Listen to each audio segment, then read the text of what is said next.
नमस्कार, मैं हूं प्रीति रघुनंदन और आप देख रहे हैं न्यूज 18 इंडिया पर अपना फेवरेट डिबेट शो हम तो पूछेंगे। केंद्रीय मंत्री और बीजेपी नेता गिरिराज सिंह ने अपने एक बयान से सियासी गलियारे में हलचल मचा दी है।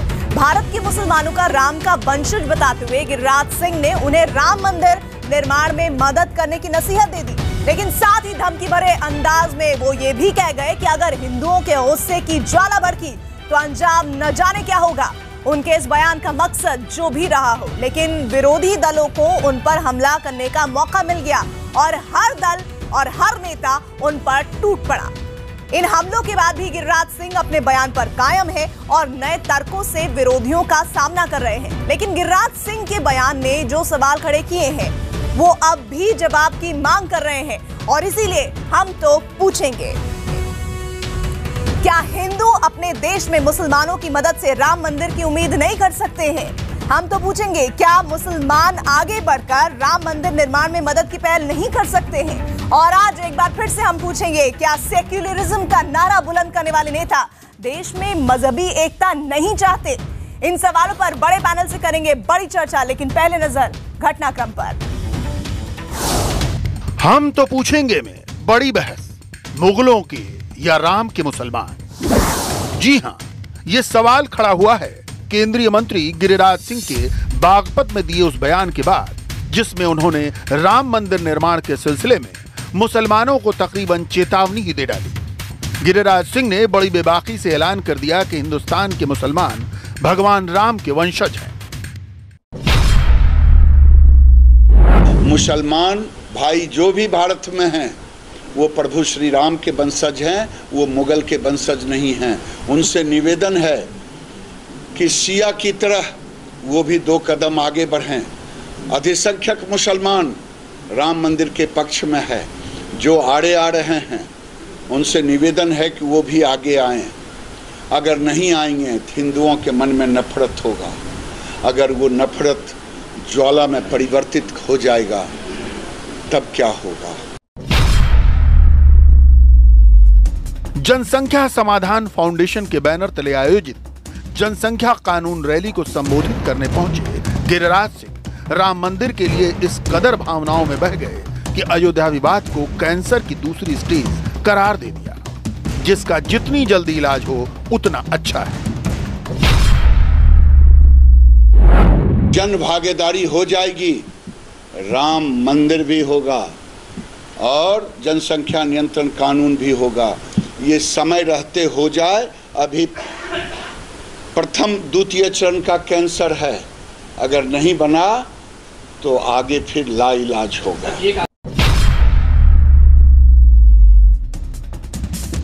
लेकिन राम मंदिर पर गिरिराज सिंह के इस चेतावनी भरे बयान के बाद सियासी खेमे में हलचल मचनी तय थी। सबसे तीखी प्रतिक्रिया कांग्रेस की ओर से आई और कांग्रेस नेता प्रमोद तिवारी राम के वंशजों की तर्ज पर गोडसे के वंशजों का जिक्र करना नहीं भूले। कि किसी गोडसे की औलाद से मैं ये उम्मीद ही नहीं कर सकता कि वो शांत, अमन, चैन की बात करे। और जो गोडसे के विचारों की औलाद होते हैं वो हमेशा ऐसी ही बात कहते हैं। यूपी में समाजवादी पार्टी के कद्दावर नेता और मुस्लिम चेहरा कहे जाने वाले आजम खान ने गिरिराज पर हमले के लिए अपने खास तंजिया अंदाज का सहारा लिया। बाहर से आए हुए लोग थे, चंद 100 की तादाद में आए हुए लोग थे। कैसे हम पर राज कर दिया? कहां गई थी हमारी ये बहादुरी उस जो 6 दिसंबर 92 को हमने दिखाई थी? तो बहुजन समाज पार्टी के लिए गिरिराज सिंह का यह बयान चर्चा में बने रहने की कोशिश भर था। पार्टी ने उन्हें ऐसे बयानों से बचने की सलाह दी। प्रकार के जो वो बयान देते हैं विवादास्पद, वो एक मीडिया अटेंशन के लिए बयान देते हैं और पहले भी कई मौकों पर इस प्रकार के उन्होंने बयान दिए हैं। मैं ये कहना चाहूँगा कि ये बहुत ही संगीन मामला है। ये सुप्रीम कोर्ट में लंबित है ये सारा मामला। इस प्रकार की धार्मिक बातों को फैलाकर टकराव का वातावरण बनाना, वातावरण को दूषित करना है। हालांकि मुस्लिम नेताओं के लिए गिरिराज सिंह का यह बयान उनकी आस्था में दखल है, लेकिन वो भी ये मानते हैं कि देश के ज्यादातर मुसलमानों के पूर्वज यहीं के हैं। हाँ, मुगलों के भी वंशज नहीं है। मुगल तो कुल कुछ हजार आए थे। यहाँ तो ज्यादातर लोग जो यहीं के रहने वाले हैं, जैसे वो उनके साथ एरियंस में वो हैं, ऐसे ही मुसलमानों में भी हैं। कुछ ही लोग हैं जो बाहर से, जिनका सिलसिला मिलता है अरबों से या किसी से। लेकिन गिरिराज सिंह के इस बयान को उनकी पार्टी के खेमे से पहला समर्थन मिला सुब्रमण्यम स्वामी का। स्वामी खुद भी शुरू से इसी राय के रहे हैं कि भारतीय मुसलमानों के पूर्वज हिंदू थे, लिहाजा गिरिराज के बयान पर लाख विवाद खड़ा हो, स्वामी उनके साथ खड़े हैं। मुस्लिम का पूर्वज हिंदू है ये तो सब जानते हैं, और हिंदू तो औलाद है ही, तो उस दृष्टि से कह रहे होंगे। ये नहीं कि राम ने उनको पैदा किया, ये नहीं कह रहे हैं। जाहिर है एक नाजुक मौके पर जब चुनाव सिर पर खड़ा है तो गिरिराज सिंह के इस बयान ने नई बहस छेड़ दी है, वो भी तब जब राम मंदिर फिर सियासी चर्चा के केंद्र में है। ऐसे में हम तो पूछेंगे, क्या गिरिराज सिंह के मुताबिक राम को अपना पूर्वज मान मंदिर बनाने में मदद करेंगे मुसलमान? और अब सुनिए आज का सबसे बड़ा सवाल। हमारा सवाल है, क्या गिरिराज सिंह के मुताबिक राम को अपना पूर्वज मान मंदिर बनाने की मदद करेंगे मुसलमान? अगर आपका जवाब हाँ है तो HTP_Y लिखें, अगर आपका जवाब नहीं है तो HTP_N लिखें। आप अपनी राय 51818 पर भेज सकते हैं। ट्विटर पर आपकी राय का हमें इंतजार होगा, #HTP और #मुसलमानों के राम के जरिए अपनी राय आप हमारे प्रोग्राम में दे सकते हैं। बड़ी चर्चा में हमारे साथ खास मेहमान जुड़ रहे हैं। स्टूडियो में इस वक्त मेरे साथ समाजवादी पार्टी नेता अनिरुद्ध सिंह हैं, साथ ही हमारे साथ डिबेट में शामिल हो रहे हैं गौरव भाटिया, बीजेपी का पक्ष रखने के लिए हमारे साथ जुड़ रहे हैं सैयद असीम वकार, प्रवक्ता हैं AIMIM, और साथ ही साथ इनके अलावा मौलाना साजिद रशीदी अध्यक्ष हैं AIIM के, इमामों के अध्यक्ष हैं। विनोद बंसल थोड़ी देर में हमारे साथ VHP का पक्ष रखने के लिए जुड़ेंगे। शुरुआत गौरव भाटिया मैं आपसे करूंगी। राम मंदिर का जिक्र करना, उसके निर्माण की बात करना बहुत अच्छा लगता है, कोई इसकी खिलाफत नहीं करता है, लेकिन फिर भी जो गिरिराज सिंह का लहजा था, क्या आपको लगता है वो लहजा दुरुस्त था?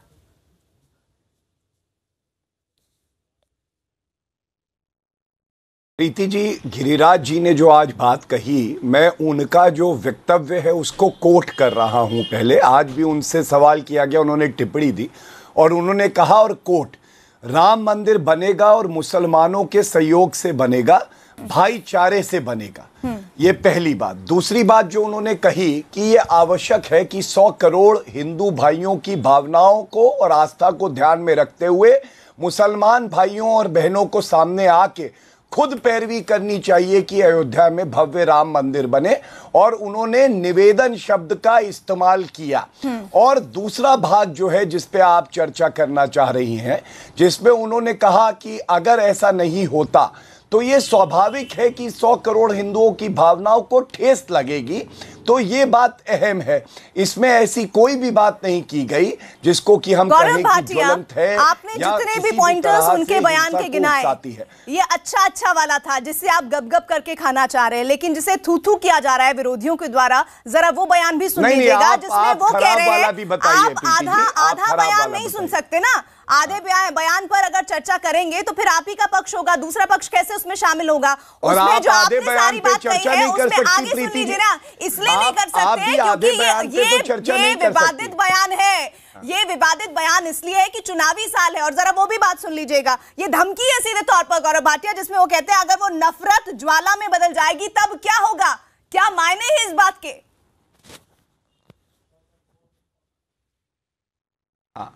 ठीक है प्रीति जी, आप भी आधे बयान पे चर्चा नहीं कर सकती हैं। मैंने आपको उनका बयान पढ़ा और उन्होंने जो बात कही क्या ये स्वाभाविक नहीं है कि अगर 100 करोड़ हिंदुओं की भावनाओं को ठेस लगे और हमारा मुसलमान भाई बड़ा हृदय ना दिखाए तो उससे द्वेष की भावना फैलेगी? ये बात एक सत्य बात उन्होंने कही है। इसका ये मतलब नहीं है कि कोई हिंसा करने की बात कर रहा है। और डराना क्या होता है प्रीति जी? डराना ये होता है जब शशि थरूर ये कहते हैं कि अगर नरेंद्र मोदी जी दोबारा प्रधानमंत्री देश के बने तो भारत हिंदू पाकिस्तान बन जाएगा। डराना ये होता है जब आतंकवाद को धर्म की श्रेणी में करके हिंदुओं को आतंकवादी के मुद्दे पर नहीं है ना हमारी डिबेट। और सच्चाई तो ये है ना कि आपने भी उस बात को रखा। आपकी खुद की भाषा शैली और गिरिराज की भाषा शैली, उनकी और आपकी अगर शैली, बात कहने का तरीका, यही तो मैं कहना चाह रही हूं आपको कि बात सही है लेकिन उसको प्रेजेंट करने का, उसको डिलीवर करने का एक मकसद नजर आ रहा है जो धमकी भरा होने की तरफ इशारा करता है। नहीं, धमकी तो बिल्कुल नहीं है। निवेदन शब्द का जब प्रयोग होता है तो वो विनम्रता दिखाता है, धमकी नहीं दिखाता है। हाँ, अगर ठेस लगती है तो उससे दो धर्म के जो लोग हैं उनके मन में द्वेष, उनके मन में ये भावना आती है जिससे दूरी बढ़ती है। इसका जिक्र गिरिराज जी ने किया है। और मैं समझता हूं आज की डिबेट पे देखिए चुनावी हिंदू गायब है। आपने कहा ना चुनाव आया तो ये वक्तव्य दिया है। चुनावी हिंदू राहुल गांधी और कांग्रेस के प्रवक्ता आपकी डिबेट में नदारद हो गए क्योंकि वो इस डिबेट में स्टैंड कैसे लेंगे, हिंदुओं के साथ खड़े नहीं हो सकते हैं, मुस्लिम पार्टी है। हम लोग तो कम से कम यहां पे स्पष्ट अपना स्टैंड ले रहे हैं। सौहार्द चाहिए, प्यार से देश आगे बढ़ेगा, जैसे नरेंद्र मोदी जी ने कहा। वो किस डिबेट में आना चाहते, नहीं आना चाहते, आपने अपनी बात रखी। सैयद असीम वकार, गौरव भाटिया जिस तरह से गिरिराज सिंह के बयान का विश्लेषण कर रहे हैं, क्या आप उस विश्लेषण से सहमत हैं? देखिए, मैं गौरव जी की बात मैंने बड़े ध्यान से सुनी, मैं बीच में बोला नहीं। तो मैं गौरव से भी इसी सभ्यता की उम्मीद रखता हूं, इतनी सब्र की उम्मीद रखता हूं। देखिए, सबसे पहली बात तो गिरिराज सिंह ने जो बयान दिया है उसमें बयान में जो सबसे बड़ी बात है वो ये है कि अगर मुसलमान राजी नहीं होंगे और मंदिर नहीं बनवाएंगे तो एक हिंदुओं में एक रोष उत्पन्न होगा, एक ज्वाला उत्पन्न होगी। और ज्वाला उत्पन्न हो जाएगी तो क्या होगा? तो ये कल को गिरिराज ये बयान देंगे कि जितने भी दलित हैं वो अपना आरक्षण खुद ही छोड़ दें, क्योंकि अपर क्लास में अगर एक ज्वाला बन रही है, दिल में रोष पैदा हो रहा है, और अगर दलित अपना आरक्षण नहीं छोड़ेंगे तो ठाकुरों, ब्राह्मणों और बनियों के बीच में दिल में एक ज्वाला उत्पन्न होगी। तब क्या होगा? तब आप उनको धमकी देंगे। फिर आप गिरिराज जैसे लोग कहेंगे। मैं आपको यहाँ पर इंटरव्यू इसलिए कर रही हूं क्योंकि आज हमारा जो विषय राम मंदिर है, गिरिराज जी का बयान है। प्लीज अगर आप उस पर आएंगे तो देखिए दर्शक मुद्दे को सुनकर बात आपके सुनने आते हैं। आप अगर विषयांतर हो जाएंगे तो कोई नहीं सुनेगा। मैं कहां विषयांतर हो रहा हूं? कल को गिरिराज कहेंगे कि नाथूराम गोडसे का मंदिर बनेगा और जो गांधी को महात्मा कहेगा उसको निकाल दिया जाएगा, वरना रोष उत्पन्न होगा। तो समझ लो, फिर वो गिरिराज सिंह जब सब पे काबिज हो जाएंगे तो कहेंगे साहब ऐसा है कि हम ठाकुर हैं और ठाकुर प्रधानमंत्री अगर नहीं बनेगा तो रोष उत्पन्न होगा, तो बाकी लोग सुधर जाओ। ये कहां की बात होती है? ये कैसी बात होती है? कौन सी बात कर रहे हैं आप? गिरिराज सिंह प्रधानमंत्री के पाले हुए हैं। देखिए, गिरिराज सिंह प्रधानमंत्री के पाले हुए मंत्री हैं। चुप करा लीजिए सैयद भाई, दूसरों की भी बात सुनिए। अब आपने बोला, मैंने आपकी बात सुनी, अब आप मेरी बात सुनिए। ये स्क्रिप्ट प्रधानमंत्री जी ने लिख के दी है, उसको अमली जामा पहना रहे हैं गिरिराज सिंह। और अगर हो गया सैयद जी, अब सुनिए, धमकी नहीं दी जा रही है सरकार की तरफ से, प्रधानमंत्री जी की तरफ से, आप कहां हैं? इनको चुप कराएंगी तो मैं जवाब दूंगा। चलिए सैयद वकार जी, आपकी इस बात का जवाब ले लेते हैं। गौरव भाटिया, जवाब दीजिए गंभीर आरोप आप पर। नहीं, आप लोग मिनट में दलितों को आप धमकी देते हैं। हाँ, देखिए, जब निकालते हैं दलितों के खिलाफ कि आरक्षण नहीं देंगे उनको। अरे सुनिए अपर क्लास पहले दलितों को दबाएंगे, कभी मुसलमानों को दबाएंगे। प्रीति जी, ये किस तरह से चर्चा है? देखिए, अभी खुद पाठ पढ़ा रहे थे, अब बीच में बोल रहे हैं। इनको चुप कराइए, मैं इनकी बात का उत्तर देता हूँ। घबरा गए हैं शायद, उत्तर नहीं सुनना चाहते। सैयद भाई सुनिए, क्षमता रखिए। देंगे क्या? ठीक है, सुनिए मैं क्या करूंगा, सुनिए। हाँ, अच्छा, तो नहीं सुनना चाहते हैं क्या? इतनी असहिष्णुता हिंदुओं के प्रति, इतनी असहिष्णुता? मैं भी भारतीय नागरिक हूं, मुझे बोलने दीजिए। ऐसा भी क्या हो गया? 15 मिनट के लिए पुलिस हटा लो, हिंदुओं को मजा चखा देंगे। जहरीली जबान आज अहिंसा का पाठ पढ़ा रही है। ओवैसी जी को बताइए 15 मिनट के लिए पुलिस हटा दो, हिंदुओं को मजा चखा देंगे। जहरीली भाषा के सबसे सर्वोपरि नेता आपके ओवैसी आज ज्ञान बांट रहे हैं। लेकिन मैं पूरी जिम्मेदारी से एक बात कहता हूं, ये देश हिंदुओं का भी है, मुसलमानों का भी है, सिखों का और ईसाइयों का भी है, और इसलिए हम लोग सबको साथ में लेके चलने की क्षमता रखते हैं, आपकी पार्टी के मुखिया की तरह नहीं। प्लीज बीच में मत बोलिए, प्लीज बीच में मत बोलिए, गंदी बात है ये, गंदी बात। आज आप चिड़चिड़े रशीदी साहब को मैं डिबेट में शामिल करना चाहती हूँ। रशीदी साहब, आपने दो पक्ष सुन लिए इन पैनलिस्ट जो हमारे साथ मौजूद हैं। गिरिराज सिंह जिस तरह से बात रख रहे हैं, बात तो वो सही कह रहे हैं, और एक अपील आप लोगों से कह रहे हैं कि भाई आप लोग भी आइए और मिलकर राम मंदिर का भव्य निर्माण कराते हैं। इसमें दिक्कत क्या है? अच्छा, ये आप तय करेंगे कि बात सही कह रहे हैं? नहीं, सवाल ये है, सबसे पहले तो गिरिराज सिंह साहब आप अपनी बारी में बोले तो बेहतर रहे। वकार साहब, जितने कड़े सवाल आपसे किए गए उतने ही कड़े सवाल गौरव भाटिया से किए गए। प्लीज आप सुनिए इस बात को, एक तरफा डिबेट नहीं हो सकती। अरे तो वो खंडन करेंगे ना उस बात का। आपकी बारी आएगी तब बोलिएगा प्लीज। आपने अपनी बात रखी, गौरव भाटिया ने अपनी बात रखी। प्लीज रशीदी साहब और भी पैनलिस्ट है, प्लीज भाई ऐसे नहीं हो सकता ना। वकार साहब, अगर आपको ये लगता है कि आप एक एजेंडा यहाँ पर आकर चलाएंगे तो पॉसिबल नहीं है। रशीदी साहब देखिए, सबसे पहले तो गिरिराज सिंह इस बात को तय करें और वो लिस्ट दें हमें जो मुसलमान मंदिर बनाने के पक्ष में नहीं है। एक आध का तो नाम बताएं कि फला मुसलमान ने मंदिर बनाने की मुखालफत की है। अच्छा, ये पक्ष में आस्था मस्जिद में हमारी भी है, कोर्ट में केस चल रहा है। अगर कोर्ट हमारे खिलाफ भी फैसला देगा, तमाम मुसलमान ये बात कह चुके हैं, तमाम ऑर्गेनाइजेशन ये बात कह चुकी हैं कि अगर कोर्ट हमारे खिलाफ भी फैसला देगा तो भी हम उसको सर पर रखेंगे और उसको मानेंगे। लेकिन ये लोग, कोर्ट में फैसला है, 29 तारीख से हेयरिंग शुरू हो रही है डे बाय डे, उससे पहले ये लोग रोज़ाना बयान देते हैं कि कोर्ट का फैसला कुछ भी आए, मंदिर तो वहीं बनेगा।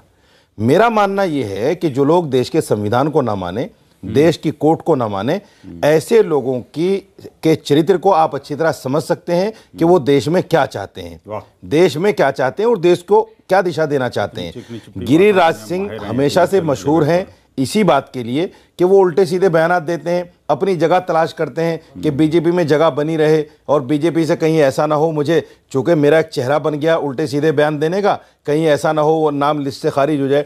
तो मैं इस बात पर नहीं जाता कि वो क्या है।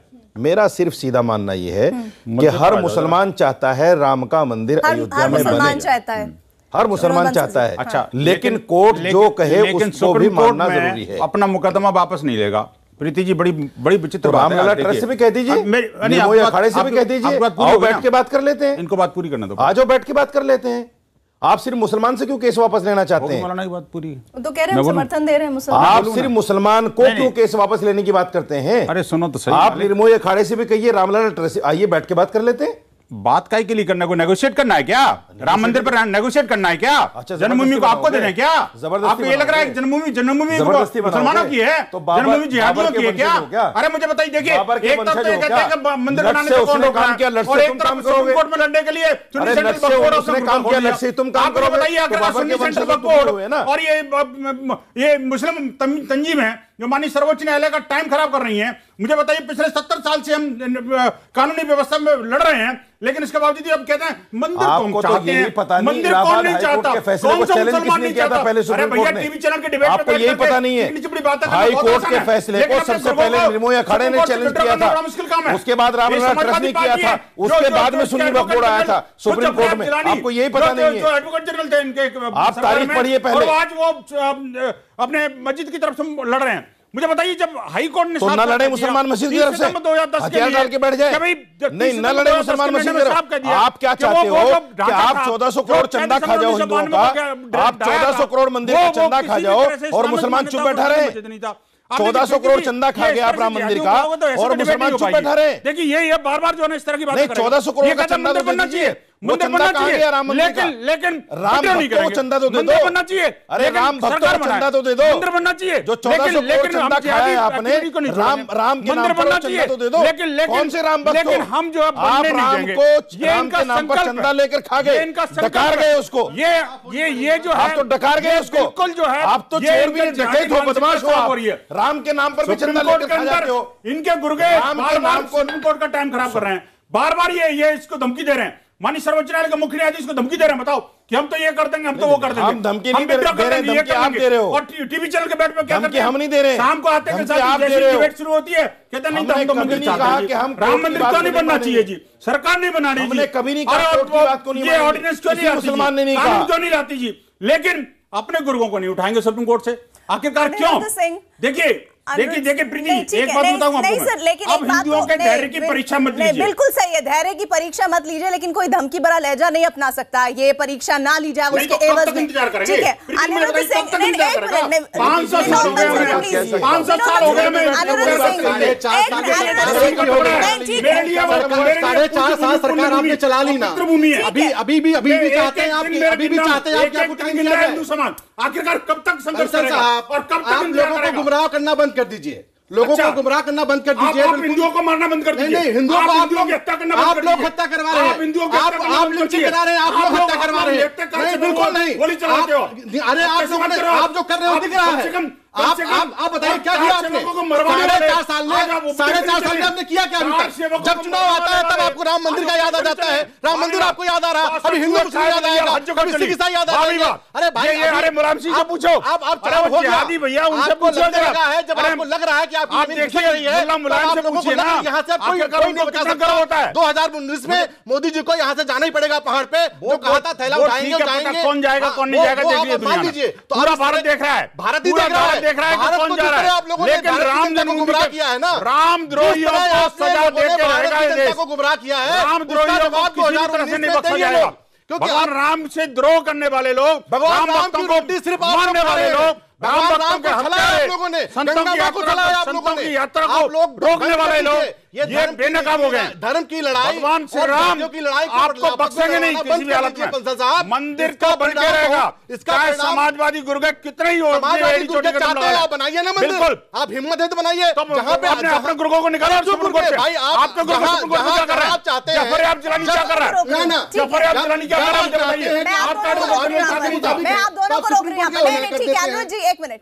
गौरव भाटिया, आप इस बात का जवाब दीजिए। आप इस बात को खारिज कर रहे हैं कि नहीं ये लहजा धमकी भरा नहीं है, तो बहुत अच्छी बातें कह रहे हैं, आप आखिरी लाइन को पकड़ कर बैठे हैं। लेकिन जरा ये भी बताइए कि बीजेपी 2019 का लोकसभा चुनाव सर पर है, 6 महीने का वक्त है, उससे पहले जितना गरमाया जा रहा है राम मंदिर के मुद्दे को वो हम सब देख रहे हैं, चाहे वो भागवत की बात सुन ली जाए, संतों की बात सुन ली जाए, योगी आदित्यनाथ की बात सुन ली जाए, अब तो शिवसेना भी उसमें कूद पड़ी है कि भाई हम बड़ा रोल निभाए हैं और निभाते रहेंगे। आप चुनाव से पहले मंदिर का निर्माण करवाना शुरू करेंगे या मंदिर का निर्माण शुरू हो ऐसा करते हुए दिखेंगे? क्योंकि चुनावी साल है। प्रीति जी देखिए, सबसे पहले तो इसको चुनाव से जोड़ें। एक मिनट, हाँ प्रीति जी, अगर इस पूरे मुद्दे को, जो बहुत बड़ा मुद्दा है, 100 करोड़ हिंदुओं की आस्था का मुद्दा है, चुनाव से जोड़े तो ये शर्मसार करने वाली बात है। और ये काम केवल कांग्रेस और कांग्रेस के लीडर कर सकते हैं। कपिल सिब्बल जी ने सर्वोच्च न्यायालय में ये बात कही कि इस मामले की सुनवाई 2019 के लोकसभा चुनाव के बाद हो। जहां तक हमारी बात है, हम एक बात बिल्कुल स्पष्ट कर दें, हम लोग संविधान के तहत चलने वाले लोग हैं। हमारी सरकार की आस्था सर्वोच्च न्यायालय में है, हम फैसले का इंतजार करेंगे। लेकिन संविधान इस बात की इजाजत देता है, कुछ और भी क्षेत्र अधिकार एक सरकार के होते हैं, पार्लियामेंट के होते हैं, सुझाव आएंगे, उन पे भी उचित समय पे विचार होगा। लेकिन एक बड़ी बात है, अभी मौलाना साहब कह रहे थे मुझे उन मुसलमानों के नाम बता दो जो नहीं चाहते भव्य राम मंदिर बने। 3 मुसलमानों के नाम मैं बताता हूं। पहला ओवैसी, दूसरा अखिलेश यादव, तीसरा आदमी है भाटिया जी। क्या अखिलेश यादव जी पूरा देश चला रहे हैं? खाली 3 लोगों का देश चलेगा? ये तो तुम्हारा अपना आदमी है। 100 करोड़ लोगों की आस्था है, खेल रहे हो तुम अभी यहाँ। नहीं प्लीज, स्पॉइल होती है ओवैसी के साथ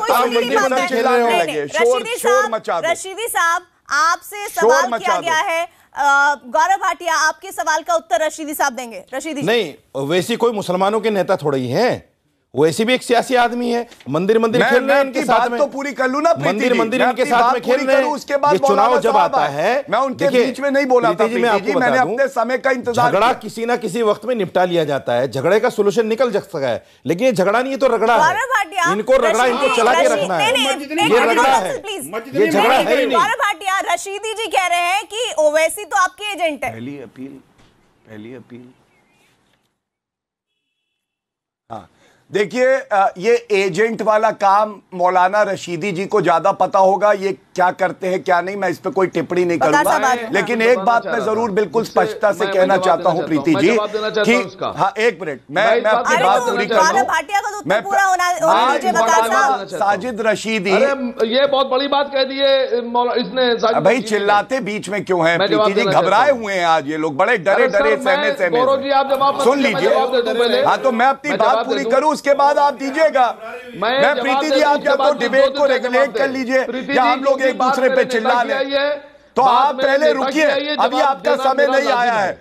आप पहले ये बताइए, नहीं, मैं आपसे पूछना चाहता हूँ, कैसे ओवैसी बयान देते हैं कि वहां पे बाबरी मस्जिद बनेगी? मेरी बात क्यों नहीं सुनेंगे? प्लीज मेरी बात पूरी हो जाए। आज मौलाना रशीदी कोर्ट की बात कर रहे हैं, आस्था की बात कर रहे हैं। ट्रिपल तलाक का फैसला आया था, इन लोगों ने माना क्या? उस वक्त सर्वोच्च न्यायालय का फैसला नहीं था। आज बात कर रहे हैं कि फैसले का हम सम्मान करेंगे। तीसरी बात, जो मुसलमानों के लिए मक्का मदीना की अहमियत है, वो हमारे लिए अयोध्या की अहमियत है। तभी मैं कहता हूं, इनको बड़ा हृदय दिखाते हुए उस जगह पे खुद कहना चाहिए। असीम वकार लगातार बोल रहे हैं कि उन्हें अपना स्पष्टीकरण देना है जो रशीदी साहब ने कहा है। असीम वकार, आपकी बारी अब। जरूर। देखिए, रशीदी ने इल्जाम लगाया ओवैसी साहब पर, और पूरे हिंदुस्तान में व्हाट्सएप और फेसबुक और ट्विटर पर रशीदी, पता है ना कितने फोटो वायरल है तुम्हारे, राजनाथ सिंह के साथ, मोदी तो राजनाथ सिंह से मिलना को गुनाह है क्या? के साथ, अरे देश के प्राइम मिनिस्टर से, देश के होम मिनिस्टर से मिलना गुनाह है क्या? ये बताओ। हम मंदिर नहीं खेलते इनके साथ में, ये बताओ तो क्यों? हम मंदिर नहीं खेलते इनके साथ में, आपकी तरह सब पता है। मंदिर नहीं खेलते हम मंदिर नहीं खेलते भाई, कि तुमने होल्डिंग हम मंदिर नहीं खेलते, हम मस्जिद के साथ खड़े हैं, मोदी जी की सरकार बना, हम मस्जिद के साथ खड़े हैं, हम मंदिर नहीं खेलते, सरकार बना रहे थे, हम मस्जिद के साथ खड़े हैं। निकाल के कोर्ट जो फैसला देगा, उसको मानेंगे। हम मंदिर नहीं खेलते आपकी तरह। मोदी जी की सरकार आपको प्रीपेड है बीजेपी के, उत्तर प्रदेश में जितना पैसा डाला जाता है उतना बोलते हैं आप लोग, तो हमसे मुलाकात, जितना पैसा डाला जाता है उतना बोलते हैं, प्रीपेड है आप लोग। बीजेपी के एजेंट, बीजेपी के दलाल होकर यहाँ बैठकर एक शरीफ आदमी, ईमानदार आदमी, जब सच्ची बात कही जाती है तो ऐसे ही होता है, जैसे आपका चेहरा बता रहा है। सच्ची बात ऐसी होती है कि पूरे हिंदुस्तान, सच्ची बात बहुत कड़वी होती है, जो वायरल है, सच्ची बात बहुत कड़वी होती है आसिम वकार, उनको शर्म नहीं आती है, सच्ची बात बहुत कड़वी होती है आसिम वकार। इस तरह की बातें करते हो। मंदिर मत खेलो, पूरा देश देख रहा है। मंदिर मत खेलो, पूरा देश देख रहा है आपको। जितने मुसलमानों के हितैषी हैं आपको अच्छी तरह जानते हैं मुसलमान, अवैसी जितना मुसलमानों का हितैषी है अच्छी तरह जानते हैं सब लोग। कोई मुसलमान नेता नहीं मानता अवैसी को, टीम लेके चलते हो, तुम्हारी पूरी टीम, कोई मुसलमान नेता नहीं मानता अवैसी को। तुम कौन बेच रहे हो? तुमने कौन बेची है? तुम पैसे लेते हो। ये काम तुम्हारा है, ये काम तुम्हारा है मेरे भाई, ये काम तुम्हारा है आसिम वकार, ये काम तुम्हारा है।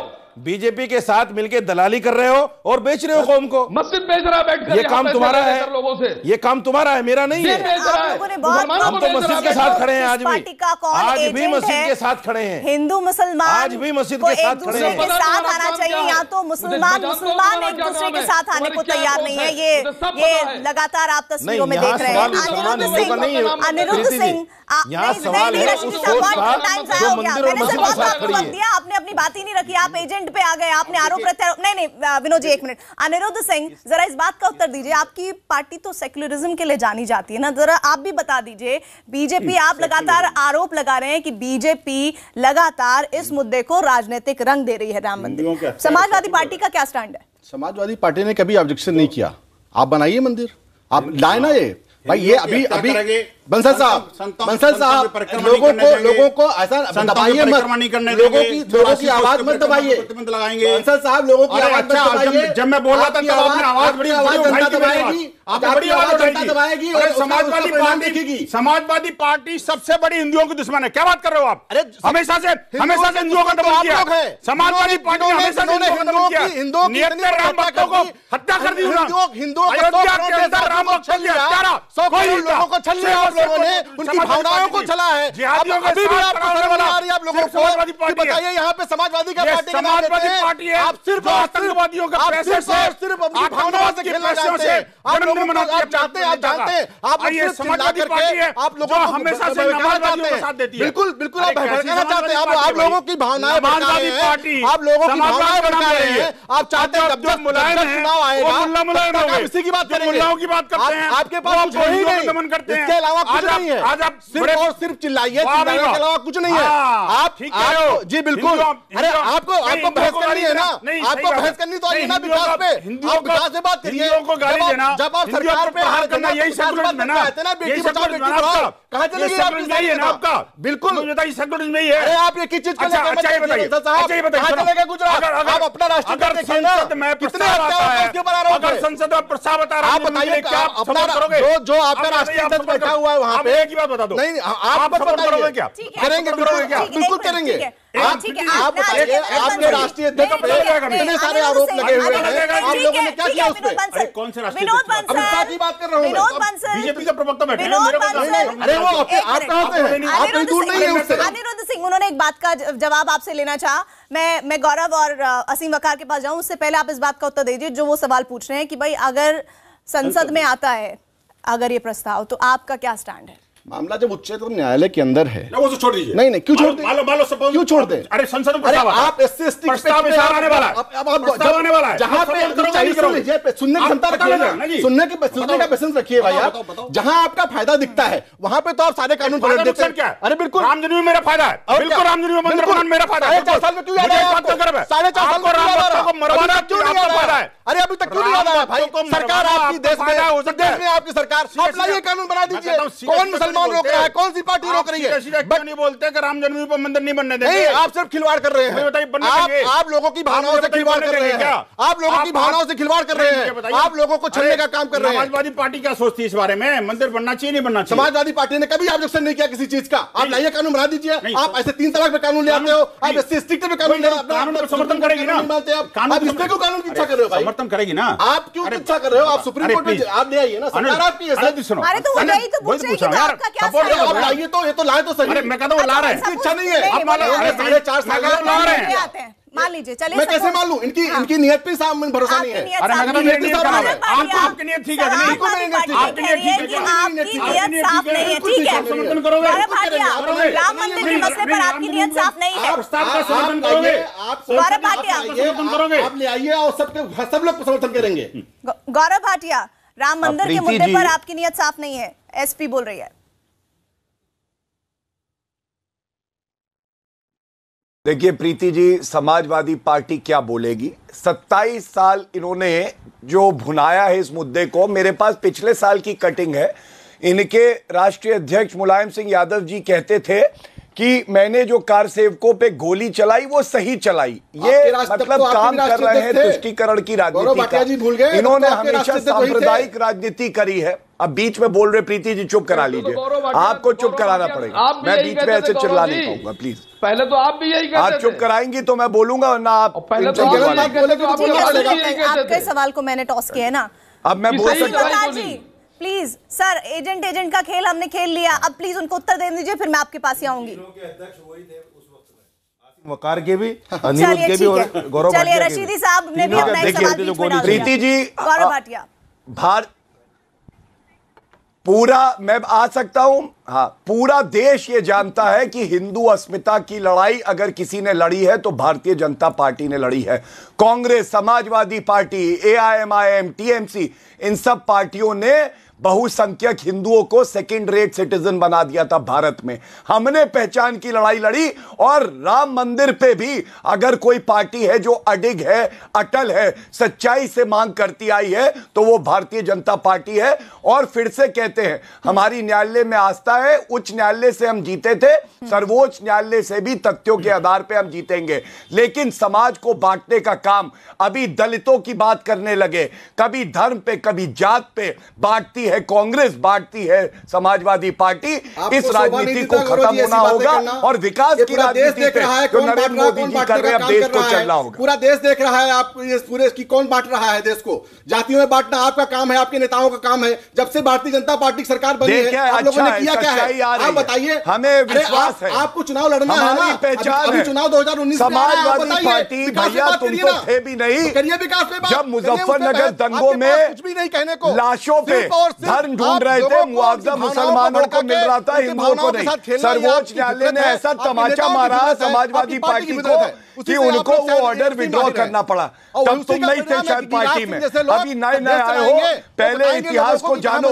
मैनिफेस्टो पढ़ दूंगा, शर्म से डूब जाओगे। मैनिफेस्टो में लिखा है मुसलमानों को आरक्षण देंगे, संविधान इसकी इजाजत नहीं देता है, अनुच्छेद 14 इसकी इजाजत नहीं देता है, तब भी तुम लोग इस तरह के मैनिफेस्टो में यहाँ पर लाना चाहती हूँ। विनोद जी, हम लोग सनातन धर्म जो हिंदुओं की बात होती है बड़े ही सहिष्णु कहे जाते हैं, लेकिन उस सहिष्णुता में धमकी भरा लहजा कहाँ, क्या जरूरत है, वाजिब है? मेरी बहन मुझे बता, 500 साल से मैं एक एक दिन करके गिन रहा हूँ। ये हिंदू समाज ही है जो इतना इंतजार कर सकता है। दुनिया का कोई समाज देखा है आपने जब बहुसंख्यक होते हुए भी जिसको अल्पसंख्यक प्रताड़ित कर रहा हो, पीड़ित कर रहा हो, और जिसके उसके दंश के कारण जो है ना वो अपने आराध्य देव प्रभु श्री राम की जन्मभूमि पर मंदिर नहीं बना पा रहा हो।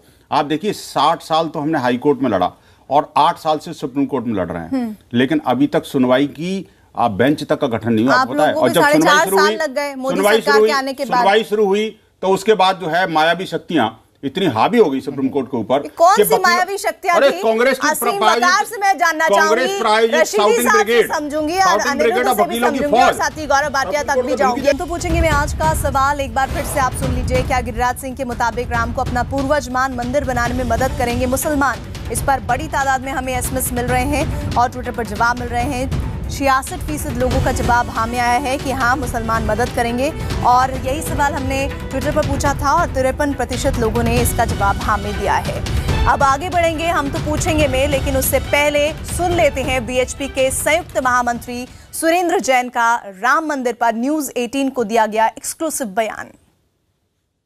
हमको पूरा विश्वास है मोदी जी के काम करने की पद्धति पूरा देश जानता है। जिस दिन निर्णय लेंगे उस दिन पूरे देश के सामने ध्यान में आ जाएगा। सुबह उठे तो देखा कि ऑर्डिनेंस पास हो गया है या संसद में बिल रखा जा चुका है। गौरव भाटिया, डॉक्टर सुरेंद्र जैन को आपने सुना, कोई तारीख बता दी है क्या वीएचपी को आपने कि किसी दिन वन फाइन डे आप उठेंगे और आप देखेंगे अरे राम मंदिर पर तो कानून बन गया?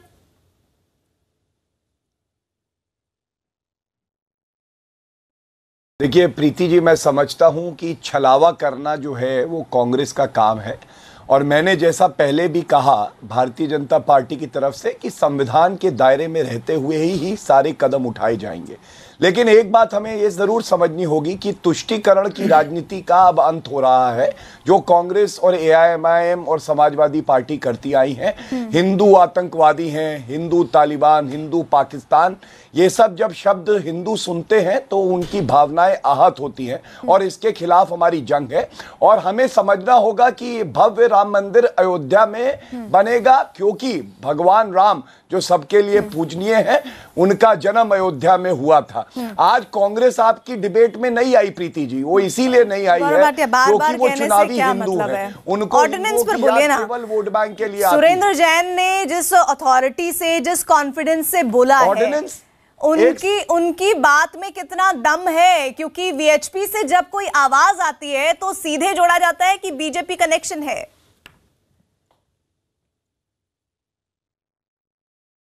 नहीं प्रीति जी, मैं एक बात कहूंगा, अभिव्यक्ति की आजादी उन्हें भी है, क्षेत्राधिकार होता है एक सरकार का, वो बिल लाए, ऑर्डिनेंस लाए या सर्वोच्च न्यायालय फैसला दे। मैं समझता हूं इस पे कोई भी टिप्पणी करना अभी उचित नहीं होगा। सुझाव आ रहे हैं, सरकार विचार करेगी। अभिव्यक्ति की आजादी के तहत ही तो कई लोग मिसयूज भी कर रहे हैं। ठीक है अनिरुद्ध जी, रुक जाइए। उन्होंने कहा संविधान के तहत बनेगा। आप सुरेंद्र जैन के बहुत करीबी हैं, ये कहां से आ जाता है अचानक से कि एक सुबह आप उठेंगे और आप देखेंगे राम मंदिर पर कानून बन गया?